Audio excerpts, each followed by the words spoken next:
Hi, everyone. It's Kim. Thanks for joining me. I'm here to give you some final inspiration for this year's upcoming holiday, which will be here in 3 weeks. And I wanted to think of some new ideas. And I was inspired by seeing Elf on the Shelf out in Walmart, in particular, Snoop Dogg and Martha Stewart. So I got online on Pinterest and thought, let me look up some quotes or sentiments that I could use for an Elf on the Shelf card. So I just wrote down a couple. The one I decided on was adding a sprinkle of mischief to the holidays. So whoever my recipient is, they'll know that this is Elf on the Shelf. For my elf, I have several elf dies, but the one from this year that I use from Spellbinders is Santa's Elves. Now, if you're into Martha Stewart, and I have one particular person in my life who will probably be getting the Martha on the Shelf uh, doll at Walmart, I could use the girl elf and change the colors up, change the hairstyle a little, and make that Martha on the shelf. But mine is just the regular old elf on the shelf. So Spellbinders helped me out with the elf. Any elf would do. I needed a shelf. You could really make your own shelf easily, but this die was laying around and it has a shelf in it. And I thought that's perfect for my elf. This is the Vista View window. So again, find a die that either has a shelf or you could easily cut and make your own shelf. The candy cane is from the Santa's Elves. This little guy's candy cane. And then I needed something else. I could put a wreath or whatever I wanted there. So I had Tim's die from this year. And I thought 25, that's perfect. This is the mini Christmas thing. So I pulled that out. Again, I could have done a stocking. I could have done a wreath, whatever you want, just to add a little more decoration to this. And then I thought for my sentiment, I really don't want to have to cut out all these letters. I could do it on the computer, but sometimes that's a challenge for me to get that set up. So I have this old stamp set with these individual letters, and I know different companies made these with different size letters. So this is very old. This is from Martha Stewart, and then you would just put your saying on this little board and then on this little plastic stamp board and then stamp your saying out. Once you get it set up, you could do a ton of these. It doesn't take time. The time is in just setting it up. But old school, the one thing I will say, I always, because I get one chance to stamp it right.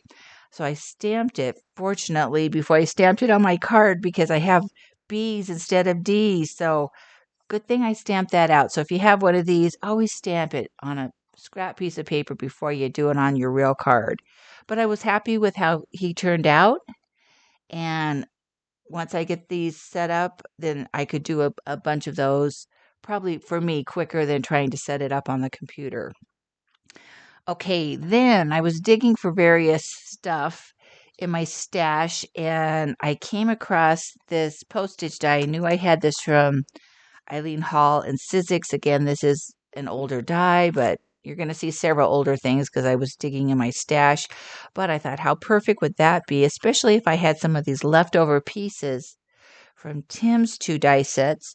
So I just pulled out the mini Christmas things and the festive things. I did have a couple pieces left over from before, made a couple more, and then I could easily fill in this postage stamp die. And there's other postage stamps out there. So just if you've got one of these, pull it out. And if you've got little pieces that you can put on it, it was fun to use my leftovers. And these were so simple to make a few extras. So that's an easy card to make. Colorful, fun. And then I have a new die I'm going to show you first from Janus Macula for Spellbinders. This is called City Holiday, and it looks really large on the packaging, and I'm going to show you how big it really is. I think this is really neat and something I could use year round. And I wanted to do something for Halloween. Obviously, you didn't see that because I didn't get it done, but I did make this up for the holidays. Now, it's for an A2 size card. I'm going to be honest, there was a lot of cutting and it was fun, but I thought I can't make a lot of these cards because there's just too many pieces and too time consuming for that. So I decided I'm going to make one. I wanted to make it instead of like a building where people lived. I changed it up just a little bit. I wanted to have like a retail store in the bottom and then people lived above it. So basically all my curtains are the same. I kept it very simple. I made it's an antique store in the downstairs part.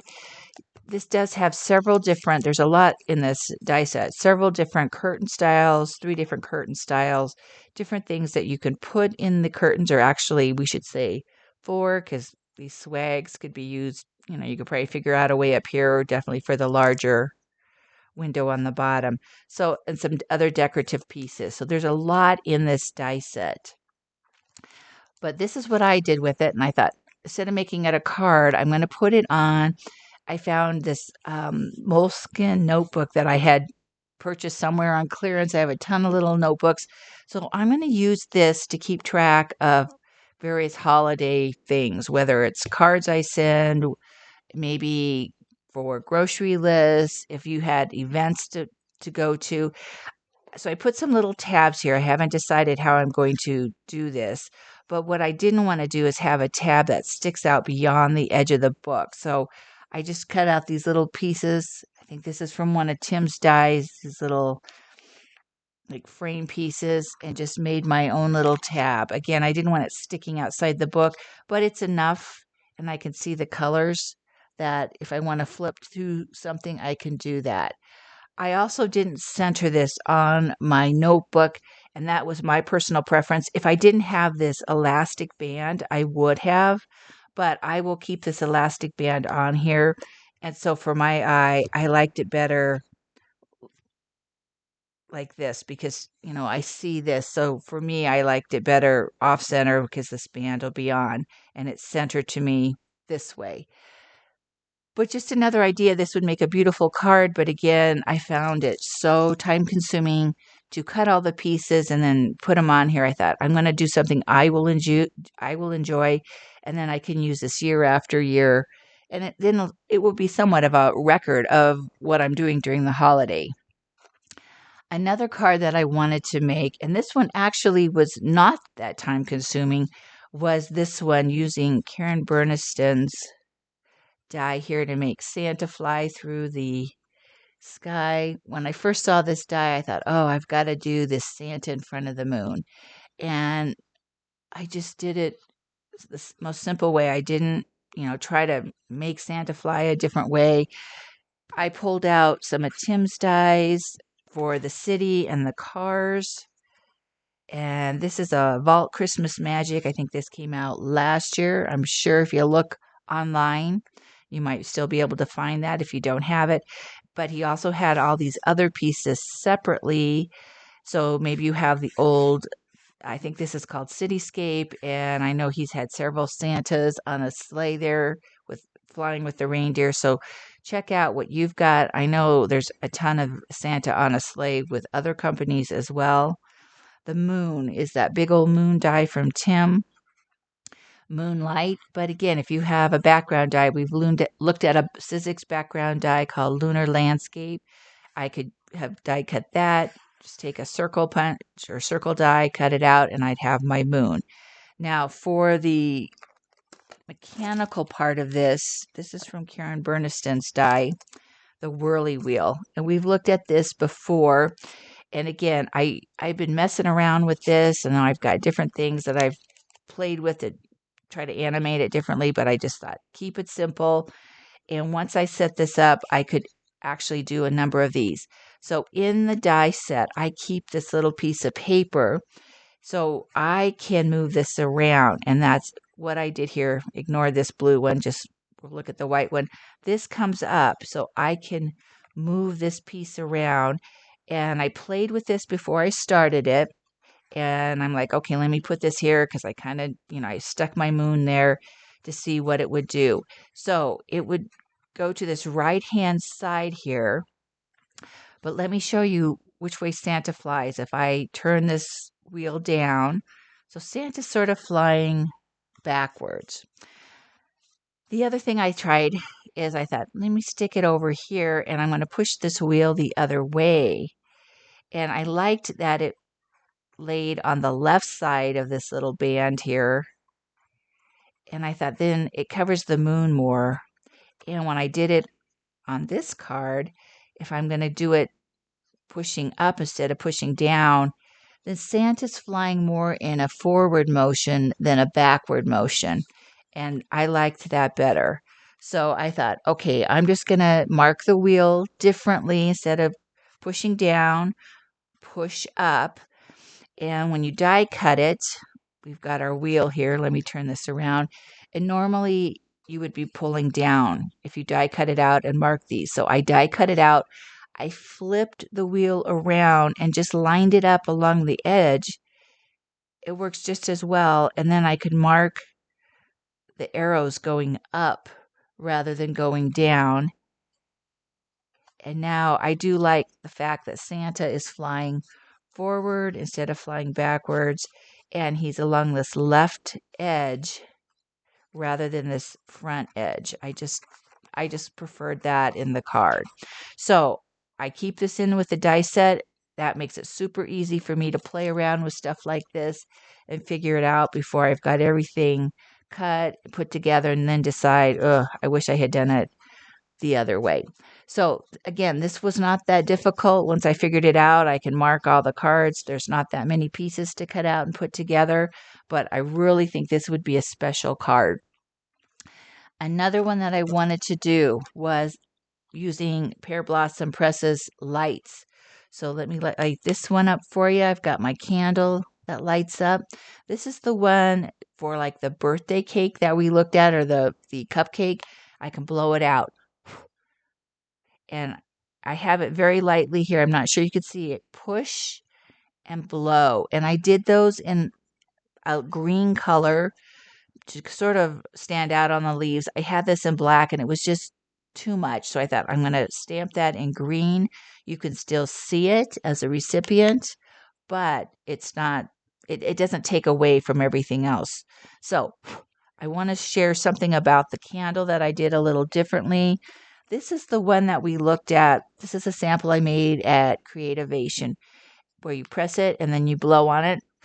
But I notice when I blow straight down, this paper is covering the mechanism that makes it go out. So I always have to turn it to the side to blow it out. So what I did differently this time was I cut out the center of the candle. And let me show you the dies that I used for this, because I think next time I wouldn't even put a backer on that candle. So the candle, and I have several from Tim. You could do this on any candle. The one I have is Candlelight, which is a colorized die. So there's like 3 layers to this. And the orange layer backs up that yellow layer. So really, I don't even need to put that orange layer on. And I would maybe, this candle has a background. I would probably leave that on to give some stability to that flame. But I would have one less layer to cut out if I didn't put that orange layer on. And then I didn't tack my candle down because I want to show you here. And I may show you on the other one too. I punched out a little circle so I could get the light, and then there's this little metal thing underneath that somehow controls that candle. Let me show you on this one. So I wanted that little metal piece to be exposed in that circle. And the kind of orange thing on top is the light, and that is so bright I won't turn it on and blind you right now. But I wanted that whole little thing to go through this hole. And then I lined up the opening on the candle over that. So that was open. So when I blow on the flame, however this works, it blows that light out. So I can blow straight on instead of having to turn it to the side. And I will tack this down now that I've shown you that hole. And then I just decorated it with some greenery. I think I kind of went a little overboard with the greenery. I had it already cut out. That's from this year's die that has come back out from Tim. This is the Holiday Greens Mini. So this came back out as a classic die this year. I had some pieces cut out, and I have cut some of it up just to make it fit my candle base a little more. And then finally, I needed something small down here. This is where I went stash diving. And I pulled out something that I thought would fit instead of doing a bunch of single letters. This is from an old die, and I'm going to show you. You're going to see I've got my price stickers on there. It was clearanced out at Hobby Lobby. That tells you how old it is. But just because it's old doesn't mean it doesn't work. So this one is called Detailed Wreath. But, Stash Dive, and I'm sure you have a lot of things too that you've purchased on sale or at a craft sale or someone's estate sale, or just things that you've bought in the past that you've never used. So this is one of those things. Christmas Wishes was perfect. So I really encourage you, see what you've got that you can use. As far as the candle, that's from Pear Blossom Press. This is the candle light. So for like the birthday that you can blow out. And there's different ones too. You don't have to have one that blows out. There's 2 in this pack. I've used both of those. So there are 2 in the pack. So get on pearblossom.press.com and you can see all their assortment of lights. And then for the blow and the press, they also have this little stamp set, which does include a few other dies, like for a flame. And you may have something that says, push, pull, whatever. I would need blow, but you could handwrite that in as well if you have another stamp set that would work. So again, this wasn't that difficult. Once I laid out everything and kind of measured it out, I could make multiples of these fairly simple. Another idea inspired by none other than Walmart. I went in there and I always like to look at all their little containers and stuff, and they had a milk carton to use for a container this year. And I'm like, I know I have several milk carton dies, but not sure where I'd have to dig. But while I was digging for some other stuff, I came across this die, and this is a big box. You'll see here. It's the large bakery box, so this is big. I've had to fold the old packaging there, but I thought I do have a purpose for this if I want to do more than just a little gift card. So I made one up. I wanted to keep this fairly simple because, if I put some kind of food thing, even though it'll be wrapped up, this is probably something that's going to get tossed. So I don't want to put hours of time in it. I decorated it pretty simply with the pine cones. And this is an old Tim die again, pine branch. The die actually cuts out, so it's, just like the outline of the pine cone. To get the solid background behind, I just glued this down on cardstock and trimmed around it. That was pretty easy to do. But again, I wanted to keep it simple. And then to fill out the sides, I could use a fairly good size die for that. And I've invested in a number of sentiment dies over the years, and I want to use them. So this is an older Spellbinders die. This is called, I'm not sure what this is called. Let's look real quick. And again, Spellbinders through the year has had a number of sentiment dies. This is Mix and Match Holiday Greetings. But again, dig through your stash. I'm sure you have a nice supply of sentiments. And then I just put one on both sides. But I'm not going to decorate the back because, again, this is something that will probably get tossed after the treat is eaten up and is gone. A couple final things to share with you as you're getting ready or making, or some of you I'm sure have made your holiday cards. But if you're into gems and you like to check them out at the Dollar Tree, every time I go in there, I look for these where the fingernail care, the polish, all that stuff is. And finally, I have found some. There haven't been any for quite a while. These are fairly recent. And there's probably more spring ones. There's little bows and whatnot in here. But I liked these, and I thought these would be good for the spring, even though they're not really winter colors. This is the last one that I have found there. And these are like really tiny rectangles. So they're not circles. They're rectangles, but they're perfect. Let me turn it this way. I think you can, let's see, this way you see it better. But a number of colors. And, I always when I do find them, buy more than one to say the least. And this is the last one that I found. Again, I was fascinated, to be honest, by these little round, like it looks like little metal beads.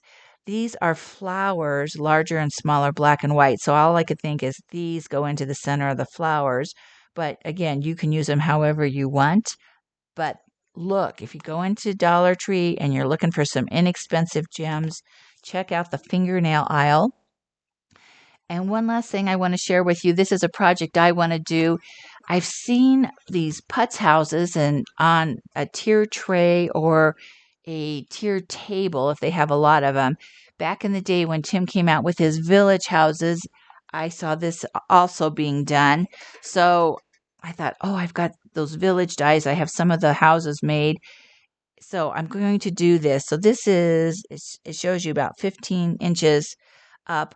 I do not have my holiday decorations out yet, but this is a project, but I want to show you this. These trays came out, I don't know, for Halloween and Thanksgiving. So if this is something you're interested in, once I saw this and then I thought, oh, I've got some houses that I came across. I hurried back to the Dollar Tree and my store still had these. So this is my project for this holiday season. I have a few houses from Tim's Village that I've made. I came across these. I'm like, okay, I've already got a couple houses. I've got the church made, and I'm sure this was a haunted house for Halloween, but it will work in my little tray. I have the tray put together, but it's so big. Here, I'll just kind of show you here. I will put the houses on this. And again, I'll decorate it. I've got all my little miniatures and my snow and all that. So this is just too big to show you under the camera, but you'll get the idea of what I'm doing. I did find a sleigh at the Dollar Tree. And yes, the sleigh is as big as the house, but depending on how I lay this out, I might be able to, since Santa's larger than life, I can still use this sleigh. So that's going to be my project. And as you know, I haven't started my holiday card. So this will be the last video of the year because I need to get going on my own cards and projects. But I want to thank you all for watching these videos throughout the year because without you, I couldn't do this. And for those of you who give me a thumbs up, I really, really appreciate that. It's always nice to know that people like what you're doing. And if you take the time to leave me a comment, that means the world to me that you take the extra time just to comment on the projects that you're seeing. So to all of you, thank you so much for helping support my channel by watching, giving me a thumbs up and commenting. And I wish you all a happy holiday season and I will see you again starting in January for another year of ideas and maybe crazy ideas at times. But happy holidays and happy new year.